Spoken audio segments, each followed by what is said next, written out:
नमस्कार मित्रांनो, स्वागत आहे आमच्या यूट्यूब चॅनलवर।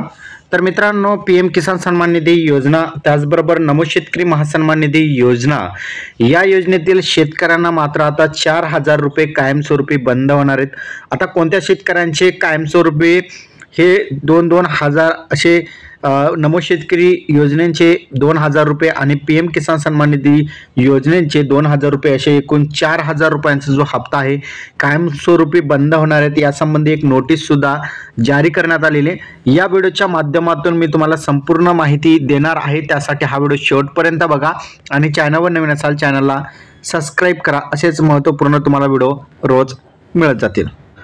तर मित्रांनो, माननीय प्रधानमंत्री नरेंद्र मोदी यांच्याद्वारे जे आहे 2 ऑगस्ट 2025 रोजी वाराणसी येथून पीएम किसान सन्मान निधी योजनेचा जो हप्ता आहे 20वा हप्ता तो शेतकऱ्यांच्या खात्यामध्ये जमा करण्यात आलेला। शेतकऱ्यांच्या खात्यामध्ये हे पैसे जमा झालेले आहेत, पण काही असे शेतकरी वर्ग आहेत त्यांच्या खात्यामध्ये पैसे जमा झालेले नाही। या मागचं कारण काय आहे, त्यांचा हप्ता बंद का झाला, संपूर्ण माहिती बघूया। पण या अगोदर एक नोटीस आहे, ती म्हणजे पीएम किसान सन्मान निधी योजनेअंतर्गत नोंदणीकृत शेतकऱ्यांसाठी ई-केवायसी अनिवार्य आहे। ज्या शेतकऱ्यांनी ई-केवायसी केले नाही त्यांना जे आहेत या योजनेअंतर्गतचा हप्ता मिळणार नाही। जर तुम्हाला तो हप्ता मिळवायचा असेल तर तुम्हाला केवायसी करावी लागेल।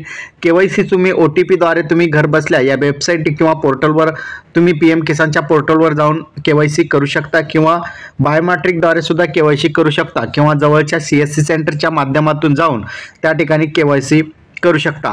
यामध्ये सर्व काही शेतकऱ्यांनी केवायसी केलेले असेल, फक्त काही तुरळक शेतकरी जे वर्ग आहेत त्यांनी केवायसी केलेले नसेल तर लवकरात लवकर करून घ्या। पण महत्त्वाची सूचना, आता महत्त्वाची सूचना आणि या सूचनेअंतर्गत जे आहे यापुढील जे हप्ते आहेत बंद करण्यात आलेले आहेत। आता यामध्ये बघितलं तर विभागाने काही संशयित प्रकरणे ओळखली आहेत जी पीएम किसान योजनेच्या मार्गदर्शक तत्वामध्ये नमूद केलेल्या वगळण्याच्या निष्का अंतर्गत येऊ शकतात। यामध्ये उदाहरणार्थ कोणकोणत्या निष्का अंतर्गत या ठिकाणी शेतकऱ्यांना वगळण्यात आलेले आहे। पहिलं महत्त्वाचं म्हणजे ज्या शेतकऱ्यांनी 1/2/2019 नंतर जमिनीची मालकी घेतलेले शेतकरी वर्ग आहेत त्यांना या योजनेअंतर्गत वगळण्यात आलेले आहेत। फक्त जे शेतकरी 2019 नंतरचे आहेत, आधीचे आहेत अशा सर्व शेतकऱ्यांना हप्ता मिळणार। पण 1 फेब्रुवारी 2019 नंतर जर तुम्ही खरेदी केलेली जमीन असेल, मालकी केलेली जमीन असेल तर तुम्हाला यापुढील जे हप्ते आहेत आता मिळणे बंद होणार आहेत, कायमस्वरूपी बंद असेल। ज्यामध्ये पीएम किसान सन्मान निधी योजनेचा हप्ताही बंद असेल आणि नमो शेतकरी महासन्मान निधी योजनेचाही हप्ता तुम्हाला बंद होणार आहे। कारण की जे नमो शेतकरी सन्मान निधी योजनेचा डाटा आहे तो पीएम किसान सन्मान निधी योजनेकडून घेण्यात आलेला आहे। म्हणजेच आता जे नवीन जे डाटा घेतला जाईल त्यामध्ये ज्या शेतकऱ्यांचं 2019 नंतर जमिनीची मालकी आहेत त्यामध्ये पीएम किसान सन्मान निधी योजनेचा हप्ता बंद केलेला असेल, त्यामुळे नमो शेतकरी योजनेचा हप्ता सुद्धा बंद होईल। ज्या प्रकरणामध्ये कुटुंबातील एकापेक्षा जास्त सदस्यांना लाभ मिळत आहेत अशा सदस्यांचे सुद्धा या ठिकाणी लाभ बंद करण्यात येणार आहे। फक्त एकच सदस्यांना या योजनेअंतर्गत लाभ दिला जातो। किंवा आता तुम्ही बघितलं तर उदाहरणार्थ काही घटना अशा आहेत ज्यामध्ये पीएम किसान सन्मान निधी योजनेचे लाभ पती आणि पत्नी हे दोघे घेत आहेत आणि प्रौढ सदस्य असेल, अल्पवयीन असेल, हे इत्यादी एकापेक्षा जास्त जे आहेत कुटुंबातील सदस्य जे आहेत लाभ घेत आहेत। फक्त आता राज्य सरकारनं जे नियमावली जाहीर केलेली आहे, केंद्र सरकारने जी नियमावली जाहीर केलेली आहे त्यानुसार फक्त एक सदस्य जे आहे कुटुंबातील एक सदस्याला या ठिकाणी 2,000 रुपयांचा हप्ता मिळणार आहे। इतरांना जे तुमच्या घरातील सदस्य आहेत त्यांचा हप्ता बंद होईल, हे लक्षात ठेवायचे। पती पत्नी असेल यांचा हप्ता दोन्हीपैकी एकाचं चालू असेल, एकाचं बंद होऊन जाईल। आता प्रत्यक्ष पडताळणी पूर्ण होईपर्यंत अशा प्रकरणांचे फायदे जे आहेत तात्पुरते रोखण्यात आलेले आहेत। म्हणजे आता तुम्हाला जर वाटत असेल की आम्हाला 2 ऑगस्टचा हप्ता मिळालेला नाही तर लक्षात ठेवा, या कारणामुळे तुम्हाला 2,000 रुपयांचा हप्ता 2 ऑगस्ट 2025 रोजीचा हप्ता तुम्हाला मिळालेला नाही। त्यामुळे तो भविष्यात सुद्धा मिळणार नाही। जर तुम्ही त्यामध्ये अपात्र ठरले तर तुम्हाला भविष्यामध्ये सुद्धा तो हप्ता मिळणार नाही।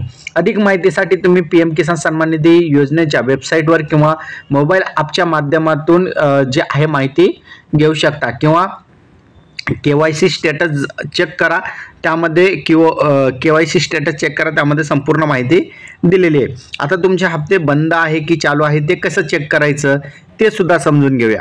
आता तुम्हाला सर्वात अगोदर यामध्ये तुम्हाला PM किसान सन्मान निधी योजनेचा हप्त्यांची स्थिती चेक करावी लागेल. त्यासाठी या यावर यायचं आहे तुम्हाला आणि यामध्ये PM किसान लाभांची लाभार्थी यादी असेल, या ठिकाणी जे संपूर्ण माहिती त्यांनी दिलेली आहे, जसं की तुमची स्थिती जाणून घ्यायची, तर या स्थितीवर क्लिक करा. या ठिकाणी फार्मर कॉर्नरमधील या 4 नंबरच्या या ठिकाणी बॉक्सवर क्लिक करायचे तुम्हाला. यावर क्लिक करा. तुमची स्थिती या ठिकाणी तुमचं जे रजिस्ट्रेशन नंबर आहे ते टाका आणि मोबाईल नंबरवर OTP पाठवला जाईल आणि OTPच्या माध्यमातून तुम्ही तुमची संपूर्ण डिटेल चेक करू शकता. तर अशा प्रकारे बघितलं तर PM किसान सन्मान निधी योजनेसंबंधी हे एक महत्त्वपूर्ण अपडेट होता, ज्या अंतर्गत जे शेतकरी वर्ग अपात्र करण्यात आलेले आहेत PM किसान सन्मान निधी योजनेअंतर्गत, त्या शेतकऱ्यांना नमो शेतकरी सन्मान निधी योजनेचा सुद्धा हप्ता मिळणार नाही. त्यासाठी महत्त्वाचं म्हणजे ज्या शेतकऱ्यांनी 1 फेब्रुवारी 2019 नंतर जमीन खरेदी केलेली असेल किंवा मालकी झालेली असेल, तर अशा शेतकऱ्यांचे जे हप्ते असेल चालू होते, आता यापुढे मात्र बंद होणार आहेत. त्याचबरोबर ज्या केसेसमध्ये एक किंवा एकपेक्षा जास्त फॅमिली मेंबर जर हप्त्यांचा लाभ घेत असेल PM किसान सन्मान निधी योजनेचा किंवा नमो शेतकरी महासन्मान निधी योजनेचा, तर हे सुद्धा हप्ते आता एकाच सदस्यांना मिळणार आहे, बाकीचे सदस्यांना हप्ते बंद होणार आहेत. आता तात्पुरते हे हप्ते बंद सुद्धा करण्यात आलेले आहेत. तर अशा प्रकारे बघितलं तर शेतकऱ्यांसाठी ही एक महत्त्वाची अपडेट होती, ज्या अंतर्गत लाखो शेतकरी वर्ग पात्र आहेत, पण सरकारसोबत फ्रॉड करत असेल तर त्यांना या योजनेतून बाद करण्यात येत आहे. त्याचबरोबर ज्या काही नियमावली केंद्र सरकारनं जारी केलेल्या आहेत, त्या नियमावलीमध्ये जर शेतकरी वर्ग बसत नसेल तरी सुद्धा त्यांना या योजनेअंतर्गत बाद करण्यात आलेले आहेत किंवा त्यांचा हप्ता 2 ऑगस्टचा सुद्धा हप्ता त्यांच्या खात्यामध्ये पाठवण्यात आलेला नाही, त्यांचा हप्ता थांबवण्यात आलेला आहे. तर अशा प्रकारचा हा एक महत्त्वपूर्ण अपडेट होता. अपडेट कसा वाटला नक्की कमेंटमध्ये सांगा. चॅनलवर नवीन असाल चॅनलला सबस्क्राईब करा. वेळोवेळी जे नवनवीन अपडेट तुम्हाला PM किसान सन्मान निधी योजनेसंबंधी पाहिजे असेल किंवा नमो शेतकरी महासन्मान निधी योजनेसंबंधी जी पाहिजे असेल, तर तुम्हाला या YouTube चॅनलच्या माध्यमातून मी देण्याचा प्रयत्न करत असतो. त्यामुळे हा YouTube चॅनल जास्तीत जास्त शेतकऱ्यांपर्यंत WhatsAppच्या माध्यमातून असेल, फेसबुकच्या माध्यमातून असेल किंवा तुमच्या गावातील ग्रुपमध्ये हा व्हिडिओ शेअर करा, जेणेकरून ज्या वेळोवेळी अपडेट असतील ते आपण या YouTube चॅनलच्या माध्यमातून देत असतो. मी पुन्हा एकदा तुम्हाला रिवाइज करून दाखवितो. आता त्या हप्ते बंद होण्यामागचे महत्त्वाचे कारण म्हणजे 2 महत्त्वाचे कारण केंद्र सरकारनं दिलेलं आहे. एक म्हणजे 1 फेब्रुवारी 2019 नंतर जर तुमची मालकी हक्काची जमीन झालेली असेल आणि तुम्ही PM किसान सन्मान निधी योजनेअंतर्गत रजिस्ट्रेशन करून जर तुम्ही या योजनेचा लाभ घेत असाल, त्याचबरोबर तुम्ही PM किसान सन्मान निधी योजनेचा लाभ घेत असताना तुम्हाला नमो शेतकरी योजनेचा सुद्धा लाभ मिळत असेल, तर यापुढील आता तुम्हाला हप्ते बंद होणार आहेत. आणि जर तुमच्या फॅमिली मेंबरमध्ये 1 किंवा एकापेक्षा जास्त जर फॅमिली मेंबरमध्ये जर हप्त्यांचा लाभ घेत असेल, तर त्यांना सुद्धा या योजनेअंतर्गत बाद करण्यात आलेले आहे. त्यांचा सुद्धा हप्ता आता 2 ऑगस्ट 2025चा जो हप्ता केंद्र सरकारनं वाराणसी येथून ट्रान्सफर केलेला होता, तो हप्ता सुद्धा थांबवण्यात आलेला आहे. हा व्हिडिओ तुम्हाला कसा वाटला कमेंटमध्ये सांगा. धन्यवाद.